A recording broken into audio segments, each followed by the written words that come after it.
All right, 5:15, back to our local forecast. We saw that rain today, but as you explained a few minutes ago, that was from a different system, right? Yeah, there's a trough that's sitting in the Gulf, and it does have a chance for tropical development, but it's not going to be like a Laura Marcos situation. That's going to be moving away from us going into the rest of the weekend, but it did bring some rainfall.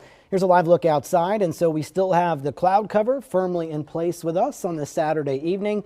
You can see over at the Kenner Airport just under a quarter of an inch of rainfall reported there, 80 degrees, so it does help keep things a little bit cooler as we're seeing the rainfall moving out, that heavy rain toward Lafayette and continuing toward western Louisiana. Still some showers up toward Bogalusa, and you see some thunderstorms that are continuing to push west, so eastern St. Bernard Parish and parts of the South Shore may still see some rainfall as we go into the evening. Here is a look at Tropical Storm Sally. The rainfall in southern Florida right now, it's starting to make that push out into the warm waters of the Gulf of Mexico, and so it is forecast to strengthen here in the coming days. You can see the forecast winds of 45 miles per hour overnight, and then gradually strengthening into a stronger tropical storm Sunday and Monday. Monday afternoon is when it could become a Category 1 hurricane and showing winds of 85 miles per hour and a very large cone. There's a lot of uncertainty with the track where this could end up, if it could turn a little more to the north sooner,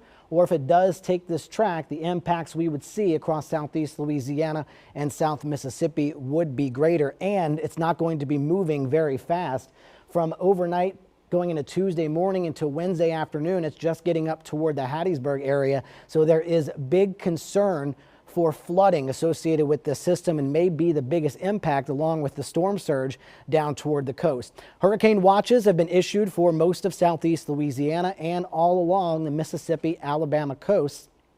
Storm surge watch, 2 to 4 feet of storm surge over Lake Pontchartrain, and then 6 to 9 feet possible from the mouth of the Mississippi River going up to Lake Bourne, across Mississippi into Alabama and the Florida Panhandle. And then I mentioned it's going to be a slow mover. Flash flood watch will go into effect tomorrow evening and be in effect until late Wednesday, where we could see 6 to 12, possibly 18 inches of rainfall. And again, these impacts are going to depend on where this ends up. Here's one of the forecast models showing by early Monday morning, maybe not too much happening for us, about a 40% chance for rain on Sunday. Then as we go late into Monday and Tuesday, that's when we'll start to see tropical storm force conditions arriving, that storm surge getting pushed all along the shores. And then notice with this model run, it just kind of keeps some rainfall over the same areas through Wednesday morning. That would mean those totals add up pretty quickly before it pushes off toward the north on Thursday. Tropical storm force winds, the most likely arrival time Monday, 8 o'clock in the evening down toward the coast, and then further inland as we get into Tuesday. And of course, this also can change based on the system speeding up or slowing down. But checking out your wind gusts as we go into Sunday and then Monday, 50-mile-per-hour wind gusts. I forgot to add some pauses there, so I know it went through very quickly, but we'll start to see 50 to 60-mile-per-hour wind gusts where that center ends up, especially along the Mississippi Gulf Coast. So what you need to know, the track, the intensity, our potential impacts, those are going to change. So you need to make sure you're monitoring the forecast between now and through the middle part of the week, and also plan for possible power outages. Make sure you have your hurricane kits ready. There's a lot more areas in the tropics to talk about. We have Paulette, we have Tropical Depression Renee, and we have newly formed Tropical Depression 20.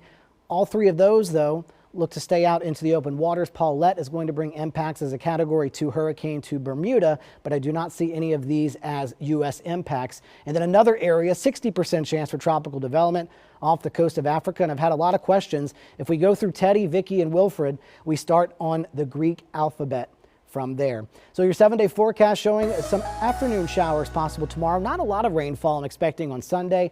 And then we see those rain chances increasing through the middle part of the week, and they get a little bit lower as we go toward Friday and Saturday.